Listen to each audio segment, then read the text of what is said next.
అందరికీ నమస్తే. కాళేశ్వరం పైన విచారణ జరుగుతుందంటే దీనిలో ఏదో జరగబోతుంది. మొత్తం అక్రమాలంతా బయటికి రాబోతున్నాయి. వీళ్ళు ఎలక్షన్ ముందు చాలా ఆరోపణలు చేసిండ్రు కదా! కేసీఆర్ కుటుంబం దోచుకున్నది. కేసీఆర్ కుటుంబం లక్షల కోట్లు గోదావరిలో పోసింది. కేసీఆర్ కుటుంబం కేసీఆర్ కుటుంబం ఇట్లే ప్రతిది ఎలక్షన్ ముందు మొత్తం కాళేశ్వరం పేరుతో ₹1,00,00,000 తెలంగాణ ప్రజల సొమ్మును గోదావరిలో పోసింది. అవన్నీ కక్కిస్తామని చెప్పారు. అది కక్కించకన్నా ముందు ఒకటి జరిగింది. ప్రభుత్వం రాగానే చాలా హడావిడిగా ఒక విజిలెన్స్ అండ్ ఎన్ఫోర్స్మెంట్ డిపార్ట్మెంట్‌తోన ఎంక్వైరీ చేపించేసిండ్రు దాని మీద.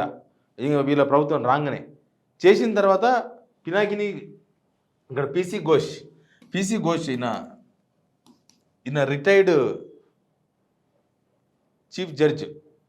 ఈయన ఒడిషా మన కలకత్తాకు సంబంధించిన వెస్ట్ బెంగాల్ కలకత్తాకు సంబంధించిన జడ్జి. ఆయనతో విచారణ స్టార్ట్ చేయించిండ్రు. విచారణ స్టార్ట్ చేసినప్పుడు ఏం మాట్లాడిన వీళ్ళు 100 రోజుల్లో రిపోర్ట్ రాబోతుంది కాళేశ్వరం మీద. దీనిలో ఎవరిని వదిలిపెట్టేది లేదు. దీనిలో 1,00,00,000 కోట్లు కక్కిస్తాం. దీనిలో మొత్తం చాలా పెద్ద పెద్ద వాళ్ళు ఉన్నారు. వాళ్ళందరినీ రోడ్డు మీదకి ఈడుస్తాం, వాళ్ళందరినీ గుంజుకొస్తాం, వాళ్ళందరినీ ఈడ్చుకొస్తాం. ఇది మాట్లాడారు. యాక్చువల్గా ఏమైందంటే కొన్ని చాలా భయంకరమైన నిజాలు బయటకు వచ్చినాయి. కాళేశ్వరం ప్రాజెక్టు దానిపైన జరుగుతున్న విచారణ, ప్రభుత్వం వ్యవహరిస్తున్న తీరు, జరుగుతున్న విచారణ ఇవన్నీ చూస్తే ఇదంతా ఒక సినిమా స్టోరీ లాగా అనిపిస్తుంది నాకు. ఎందుకంటే పాపం చాలా మంచి జడ్జిన పీసీ ఘోష్ గారు దేశంలో నా ఫస్ట్ లోక్పాల్ కూడా ఈయనకే ఇచ్చిండ్రు. అట్లాంటి ఘోష్ గారికి తీసుకొచ్చి ఈ కాళేశ్వరం కమిషన్, ఇది జ్యుడిషియల్ కమిషన్ కాదు, జస్ట్ ఎంక్వైరీ కమిషన్.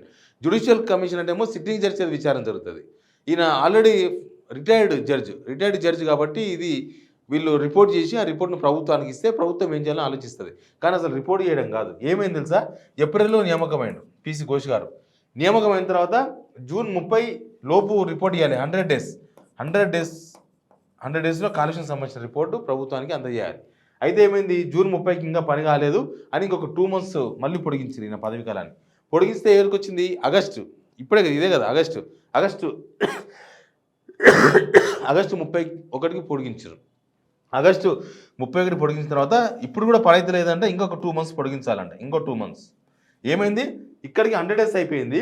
తర్వాత జూన్ నుంచి ఆగస్టు, జూన్ 30 నుంచి జూలై ఆగస్టు 60 రోజులు, ఇదొక 60 రోజులు, ఇదొక 60 రోజులు, ఇదొక 60 రోజులు, ఇంకొక 120 రోజులు పొడిగించే ప్రయత్నాలు నడుస్తున్నాయి. ఆల్రెడీ 60 రోజులు ఎక్స్ట్రా అయిపోయింది. ఇంకొక 60 రోజులు పొడిగించే ప్రయత్నాలు ఒకటి నడుస్తున్నాయి. అయితే మరి ఇంతగానో విచారణ జరుగుతున్నప్పుడు పాపం పీసీ ఘోష్ గారు చాలా కష్టపడి 15 రోజులు కలకత్తాకు పోయినా మళ్ళీ వచ్చి 15 రోజులు ఇక్కడనే ఉండి ఆయన విచారణ చేసే దానిలో చాలా సిన్సియర్గా పనిచేస్తూ ఉన్నారు. ఆయన ఇప్పటికే చాలామంది ఇరిగేషన్ డిపార్ట్మెంట్కి సంబంధించిన ఇంజనీర్లను, తర్వాత విశ్రాంతి అంటే రిటైర్డ్ ఇంజనీర్లను, ప్లస్ ఐఏఎస్లను, దానికి రిలేటెడ్ ఐఏఎస్లను, సెక్రటరీస్ని వాళ్ళందరినీ పిలిచిర్రు. వాళ్ళందరితో మాట్లాడినారు. దీనిలో ఇంకా కాంట్రాక్టర్ల వ్యవహారం ఇంకా రాలేదనుకుంటా నాకు తెలిసి. కాంట్రాక్టర్లు ఎవరు వచ్చినట్టుగైతే మనకు సమాచారం లేదు. దీనిలో మరి పక్క మెగా వాళ్ళు కాంట్రాక్ట్ అన్నారు, ఇంకో పక్క ఎల్ఎన్టీ వాళ్ళు అన్నారు. మెగా వచ్చేసి ఓన్లీ మేడిగడ్డ మాత్రమే ఉన్నట్టుంది. మిగతా అన్నారం, సుందిల్ల ఇవన్నీ కూడా ఉన్నాయి కదా. అన్నారం, సుందిల్ల, మేడిగడ్డ ఈ 3 కదా. ఈ 3కి సంబంధించిన కాంట్రాక్టర్లను కూడా ఇంకా పిలవాల్సిందన్నారు. ఈ విషయంలో కేసీఆర్కు కూడా నోటీస్ ఇస్తారు, ఆయన కూడా వచ్చి చెప్పాలన్నారు. ఇవన్నీ ఏమేమో సవాలక్ష జరిగినాయి. అసలు విషయాలు ఏంటంటే ఇప్పటి వరకు పీసీ ఘోష్ గారికి ఈ రిపోర్ట్లు ఎవరు ఇవ్వలేదు. విచారణ ఎవరైతే వేసిండ్రో, ప్రభుత్వం విచారణ కమిషన్ వేసింది, ప్రభుత్వమే రిపోర్ట్ ఇస్తలేదు. అక్కడ కుంగిపోయిన తర్వాత ప్రభుత్వం వచ్చిన తర్వాత ఆ కుంగిపోవడానికి అంతా కూడా ఎలక్షన్స్లో బాగా వాడుకుంది కాంగ్రెస్. అధికారంలోకి వచ్చిన తర్వాత ఎంబడే ఈ విజిలెన్స్ అండ్ ఎన్ఫోర్స్మెంట్ మీదతోన విచారణ జరిపిస్తున్నాం మేము, మొత్తం లెక్కని తెలిసి అని చెప్పి చాలా హడావిడి నడిచింది.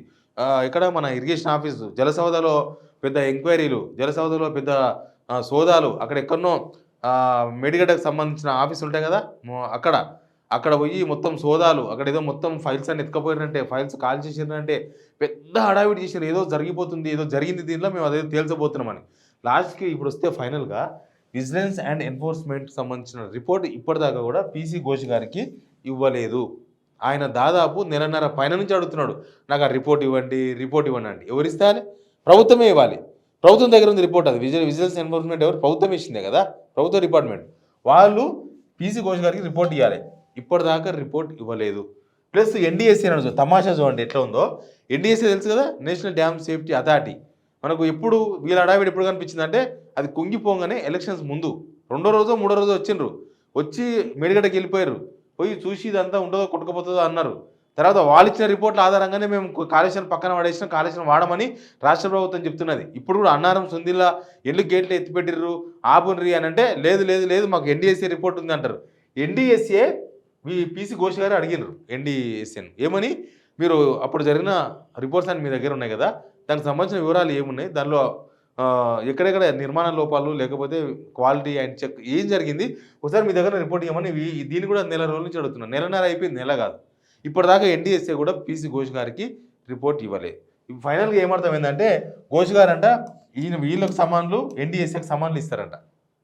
ప్రభుత్వ సంస్థ విజిలెన్స్ అండ్ ఎన్ఫోర్స్మెంట్ ఎవరిదో కాదు కదా, రేవంత్ రెడ్డి గారి కింద పనిచేసే సంస్థ అది అమెరికాల కింద పనిచేసే సంస్థ కాదు, లేకపోతే బీఆర్ఎస్ల కింద పనిచేసే సంస్థ కాదు, ఇంకోరి కింద పనిచేసే సంస్థ కాదు. స్టేట్ గవర్నమెంట్ ఇచ్చిన కమిషన్కి రిపోర్ట్ చేయడానికి వచ్చిన ఇబ్బంది ఏంటి ఒకటి. రెండోది ఎన్డీఎస్ఏ వాళ్ళు అంత అడావిడి చేసి కదా, అంత అడావిడి చేసి మొత్తం కాళేశ్వరం ఇంకా కూలిపోతుందని చెప్పారు కదా వీళ్ళు.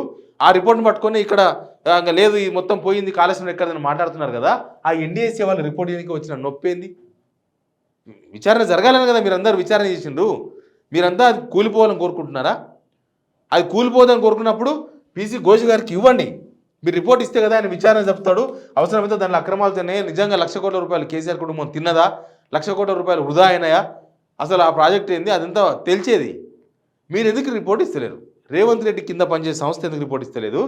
ఎన్డీఎస్ఏ ఎందుకు రిపోర్ట్ చేస్తలేదు? ఎలక్షన్స్ ముందు అడావిడి చేసి అప్పుడు మొత్తం ఎలక్షన్స్ను మొత్తం తిప్పేసినారు కదా.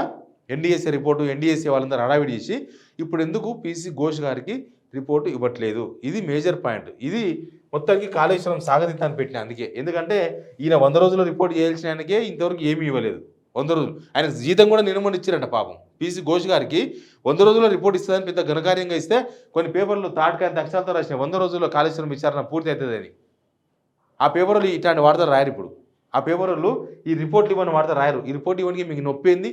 అసలు ఈ ప్రభుత్వం చిత్తశుద్ధి నేను ప్రశ్నిస్తున్నా.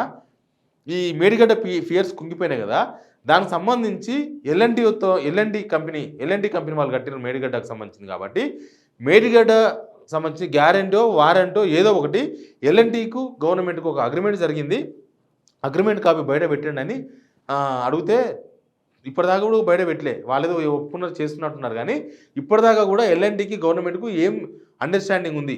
గత గవర్నమెంట్ చేసుకున్న రిపోర్టే కదా. వీళ్ళు ప్రతిపక్షంలో ఉన్నప్పుడు వాళ్ళని అడిగినారు ఆ రిపోర్ట్ ఏముందో బయట పెట్టండి, ఆ రిపోర్ట్ ఏందో బయట పెట్టండి. వీళ్ళు గవర్నమెంట్కి వచ్చిన తర్వాత ఆ రిపోర్ట్ బయట పెడతలేరు. ఇప్పటికూ రిపోర్ట్ బయట పెడతలేరు. ఎల్ఎన్టీకి మేడిగడ్డ గవర్నమెంట్కి మధ్య మేడిగడ్డ విషయంలో జరిగిన ఒప్పందాలు ఏంటి, ఎన్ని సంవత్సరాలు గ్యారంటీ, ఎన్ని సంవత్సరాలు వారంటీ, ఆ రిపోర్ట్ దాకా బయట పెట్టలే.